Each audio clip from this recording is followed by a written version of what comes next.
Now, what you tend to see over here, what is the name of the nerve which is likely to get injured in case where there is a mid 1/3 shaft of the humerus fracture? Now, all of you are aware of the fact that if this is a bone that is humerus,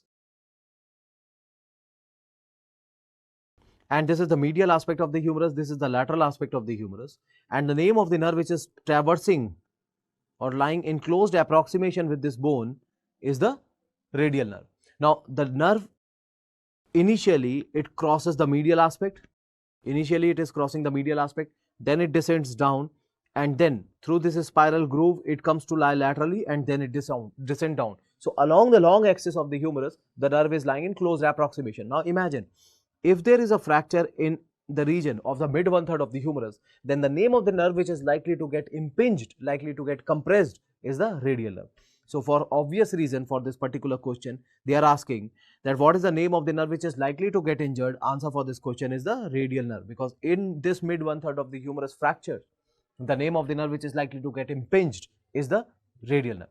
Now, there is a eponymous fracture related to this topic, and that eponymous fracture is the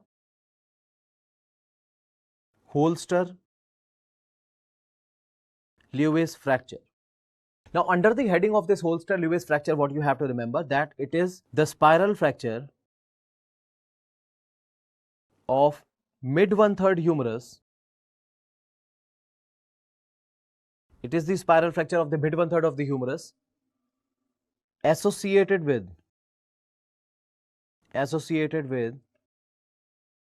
radial nerve injury. All right. So it is a spiral fracture of the mid 1/3 of the humerus associated with the radial nerve injury. You know, a spiral fracture of the mid 1/3 of the humerus can happen without radial nerve injury.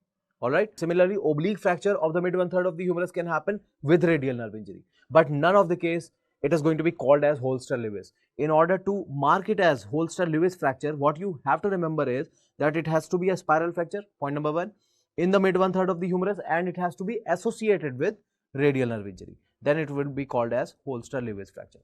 So hope everything is clear related to this particular topic also. All right. Next is, if you read the question, that all of the following are the components of the terrible elbow triad except. Now, these are the kind of the questions which are extremely common or likely to be asked, because in our examination we are having 4 options and one of the option is going to be the answer for that particular question. Now, if you read out the options are fracture of the radial head, then fracture of the coronoid process, then fracture of the olecranon, or the dislocation of the elbow. One of the component is not the part of the terrible triad of the elbow. Now, before we talk about this question, what are the components of terrible triad? The heading is terrible triad of elbow. All right. Now, under this heading, what you have to remember that there are 3 findings, or there are 3 components. Obviously, triad means 3 components.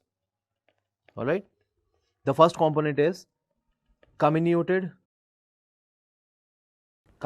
fracture of the radial head.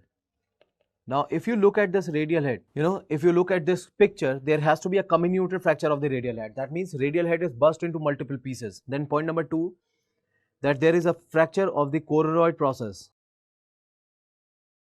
Fracture of the coronoid process of ulna. All right. Now, if you look at this picture again, so this is the coronoid process of the ulna and it is also fractured. So, fracture of the coronoid process of the ulna. And the third one is posterolateral dislocation. Posterolateral dislocation of elbow. All right. So, these are the 3 components of comminuted fracture of the terrible elbow triad. Now, if you look back at the components, that all of the following are the components of the terrible elbow triad except. So, answer for this question, fracture of the radial head, yes, it is a component. Fracture of the coronoid process is also a component, but fracture of the olecranon is not a component. So, it obviously has to be the answer for this question, and dislocation of the elbow is also a component. So, hope you have understood everything related to this. A one-liner sort of a question, that all of the following are the components of the terrible elbow triad. Now, why is it considered to be a terrible elbow triad? Because it is having a poor functional outcome. Imagine if the patient is having the fractures of those points or those surfaces which are responsible for imparting the stability to the elbow joint. Even if you go with the fixation, then also you will be having a poor functional outcome. All right.